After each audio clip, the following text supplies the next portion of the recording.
সম্মানিত দর্শক, আজকের হোমিওপ্যাথি কবিতা ক্লান্ত হৃদয়ের গান অ্যাসিড ফসফরিকাম। এটি লিখেছেন মগরাহাটের হোমিওপ্যাথি চিকিৎসক ডাক্তার আনোয়ারুল হক।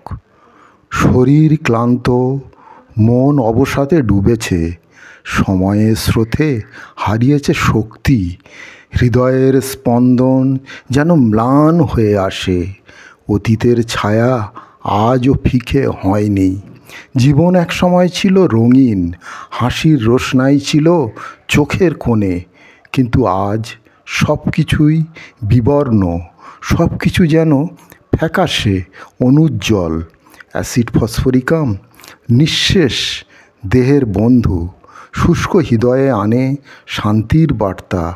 নিভেজ চোখে সে দেয় একটুখানি আলো, শক্তিহীন হাতে জাগায় নরম উষ্ণতা। কর্মের ভারে ক্লান্ত যে প্রাণ, অতীতের শোক কুরে কুরে খায় যাকে, সে নিজেকে হারিয়ে ফেলেছে।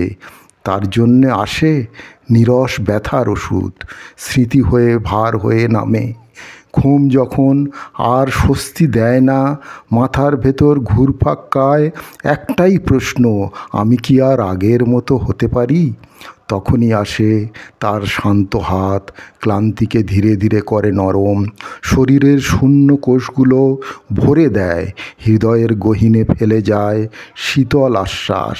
সে বলে, শোক তোমাকে শেষ করে দেবে না, তোমার শক্তি ফিরে আসবে আবার। সময়ের সাথে ক্ষত শুকিয়ে যাবে, তুমিও একদিন জেগে উঠবে নতুন সূর্যের আলোয়। অ্যাসিড ফসফরিকাম শুধু এক ওষুধ নয়, এক ছায়াতল, এক আশ্রয়, ক্লান্ত হৃদয়ের মৃদু সুর, একটু প্রশান্তির গান। তো সুপ্রিয় দর্শক, এই কবিতাটি যদি ভালো লেগে থাকে চ্যানেলটিকে সাবস্ক্রাইব করে রাখতে পারেন, আর ভিডিওটিকে লাইক ও শেয়ার করুন। ভালো থাকুন, সুস্থ থাকুন।